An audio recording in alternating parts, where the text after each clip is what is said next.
Sophia Swanson from Southwest. I'm Kellyanne McBride, and this is New Wild.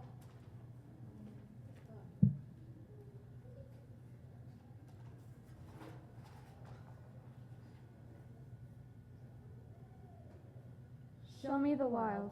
Show me the earth so long buried underneath concrete and dust that it's withered and blackened and ruined. Show me the earth that we've been ignoring, the animals screaming out for help, and the people who walk by and ignore it. The people who wear their skin and drink their blood. Show me the real wild. The corals withering under the sea while oil spills into the water, fire catching, one spark and it's all gone. This is our wild now. This is what we've created with ignorance, with hate, with dimness. This is the wild that we have made. This is the wild that we have neglected. This is the wild that our children will have to live with tornadoes spiraling after a snowstorm and a monsoon after a drought. The deserts lost their oases, and yet we still insist that the water is right there, running headfirst into the mirage. Rather than face the fact that we have done this, we made this new wild. Where the cacti have shrunk and shriveled, where flowers wilt as they grow, never standing at full height, where animals go extinct by the hundreds every day. The wild where there's only cities and skyscrapers left, the wild of smoke and fog and ashes.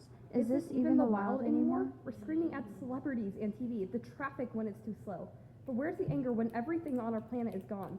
The anger when the wild has shriveled and we wonder why there's global warming. Where's everyone's anger that we've killed the only true wild we know? I want the wild, but it isn't there because it lays in the dust, like the reflection of the polluted waters with ash and dirt hanging from above, slain by our greed, slain by our lust for power and money. I want the wild. But it's gone, just as the chaos and pain has given to this world of hurt, ash and smoke turning into a blazing inferno that no one can stand, and eventually it'll all disappear.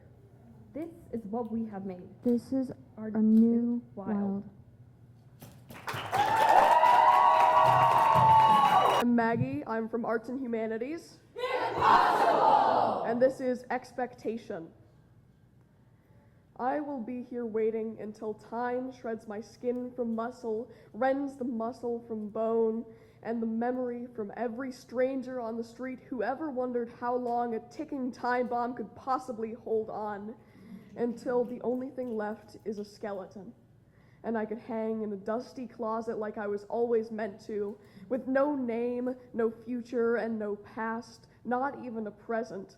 And in that forgotten closet, I would finally find a place where belonging would not make me sick to my stomach to think about, where reaching out would not send chills of doubt tiptoeing up my spine, where no one would expect me to be smart or mature or to hold it together long enough to keep it out of sight, because I would just be a skeleton, and you wouldn't expect humor from a corpse.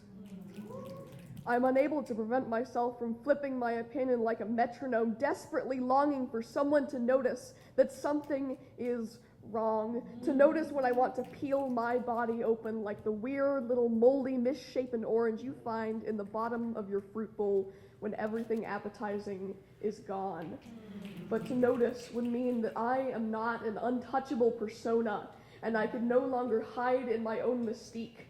A shadow born of worry that my bare self revealed would not be interesting enough to hold your attention or for you to hold my hand. And I could not stand to see the pity or guilt or sympathy in their own eyes, and I could not stand it any more if there was none.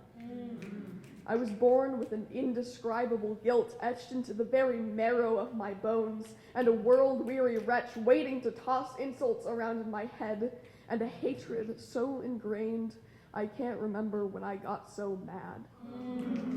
I will be here, glancing around like a beaten dog who still wants to be loved, even if that love is the eye of a storm and sickness bubbles deep like bile waiting to choke me when I least expect it.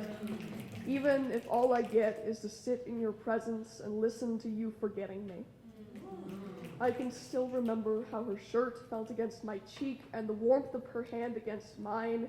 I still remember how I thought about it all day and how I felt like a freak on a leash, waiting to be tossed a treat or be kicked away and loathed until she forgot me too.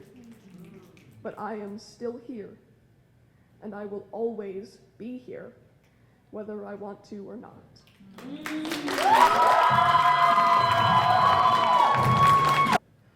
Hello, everyone. My name is Preston Gonzalez, and I'm from Lincoln Southwest. I'm currently a junior, and my piece is called 425 Days. 425 days of existential struggle, for the search of meaning, for the understanding of life, for the reconstitution of self, from her. What a nerd, what a loser, sitting inside all day just studying. What does he think he is doing? Why does he study so hard? Who does he think he is? Well, he wants to be an engineer, that's who he is.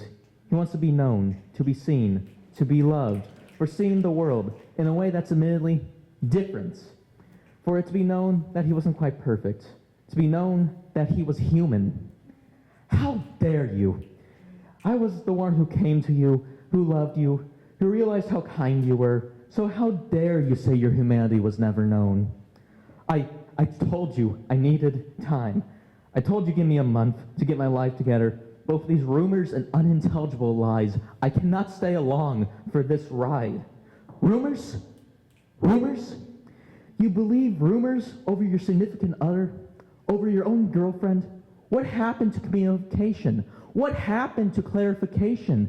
What happened to Mr. I will believe only what you say? Well, what happened to you tell me when you need help? I told you everything, more than anyone knows about me, yet you couldn't come to me when you needed help?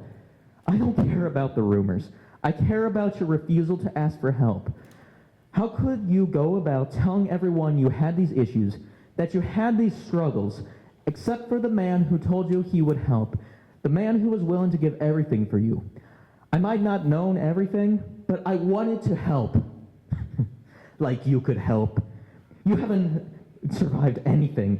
You haven't gone through foster care. You haven't gone through loss of family. You haven't gone through loss of... I haven't gone through anything like you have. But it doesn't mean I live in a castle. You don't put on a uniform because you're worried, wondering if all this work will be for nothing, if America will tell you you don't belong, having to act dumb enough to be considered fretless, even though you could be one hell of an engineer. You don't fear for the future. You only care about the past. That's why I left. For how can a man who is broken to pieces save a woman who is shattered to dust?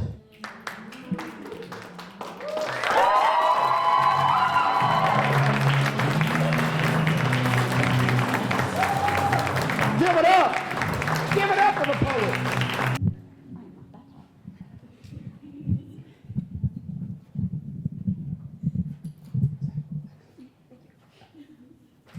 Hi, my name is Axton. I'm from Arts and Humanities. Impossible! And my poem is titled, I Don't Know Who I Am. I know my name. I picked it off of Google because it sounded cool. But I picked it when I came out as trans, and I don't think I feel like that anymore. I don't know my name. I know my birthday. I was born in the beginning of January, so it's always cold. But it's the 6th, and the riots matter more than some random kid's birth. I don't even have a birthday. What I do know is that scouting is important to me. I've been in charge of my troop for years now. It's why I look forward to Fridays. But I won't be in charge soon. I might not even be able to help plan anymore. So what do I do without scouting? I know I love my guinea pigs, my first pets, the little guys I come up to see in the middle of the night. But my first one died, and I feel guilty for getting a new one to replace him. I don't even know what I'm supposed to think. I know I'm an amazing friend. I've known my closest friends for years, and I put them above everything. But if I'm such a good friend, then why do I keep losing all mine? And why can't I make new ones for the life of me? I really don't know if I'm a good friend. At least I know my family. My parents and siblings have always been around, but my sister is graduating and moving out, so everything will be weird. Will we still be a family? I know I'm black, but I'm not dark enough for people to notice. I know I'm white, but my skin isn't light enough and my hair isn't straight. I know I'm Mexican, but I don't know Spanish or the culture, and I eat white people tacos. So who am I? If my name doesn't make sense anymore because I don't know my pronouns, if my birthday is overshadowed by our crappy government, if I don't have control over something as simple as Friday nights, who am I if I can't make a new friend for the life of me because I look too mean? If my family won't be the same because my siblings are getting older and moving on? If I can't even be there for my guinea pigs because of my guilt and grief? Who really even am I if I can't even pick a box when a form asks for my race, so instead I just stare blankly at the paper instead? I can't be anything without a name, without a birthday, without Fridays, without friends, without a family, without a race. I don't know who I am because I have no defining features. The face I see in the mirror isn't mine. My reflection doesn't belong to me. Why should I even deserve a reflection when all I am is nothing, worthless and confused? I don't deserve anything if I can't even tell you who I am or anything about me. But what if I do know? What if I know that my name is Axton and my birthday is January 6th and people will remember that?